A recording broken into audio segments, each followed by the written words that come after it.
தாவேக தலைவர் மக்களின் மாநிலத்தின் வளர்ச்சி என்ற குறிக்கோளோடு நிலையான ஆட்சி அமைக்க தனக்கு ஆதரவளிக்க வேண்டும் என கேட்டுக்கொண்டதன் அடிப்படையில் மார்க்சிஸ்ட் கம்யூனிஸ்ட் கட்சி இந்த அரசிற்கு வெளியிலிருந்து ஆதரவளிப்பதென முடிவு செய்தது.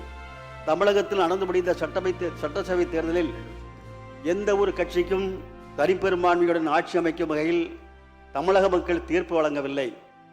இந்த நிலையில் தமிழக வெற்றி கழகத்திற்கு 108 சட்டமன்ற உறுப்பினர்களை வழங்கி தாவேகாவை தனிப்பெரும் கட்சியாக தமிழக மக்கள் தேர்வு செய்துள்ளனர். இந்தியா முழுவதும் தமிழகத்திலும் மக்களை பிளவுபடுத்தி பிளவு அரசியல் ஆதாயம் தேடி வரும் பிளவுவாத சக்திகளை இந்த தேர்தலில் தமிழக மக்கள் முற்றாக நிராகரித்துள்ளனர். தனிப்பெரும் கட்சியாக உருவெடுத்த தாவேகாவை பதவியேற்க அழைக்க வேண்டிய கடமைகளை நிறைவேற்றாமல் தமிழக ஆளுநர் மறைமுகமாக குடியரசுத் தலைவர் ஆட்சியை தெளிப்பதற்காக சதித்திட்டத்தை நிறைவேற்றும் வகையில் அவரது செயல்பாடுகள் அமைந்திருந்தன. தமிழக மக்களின் தீர்ப்புக்கு மாறாக குடியரசுத் தலைவர் ஆட்சி அமைக்கப்படும் ஆபத்திலிருந்தும் தமிழ்நாட்டை காப்பாற்றும் நோக்கத்தோடும்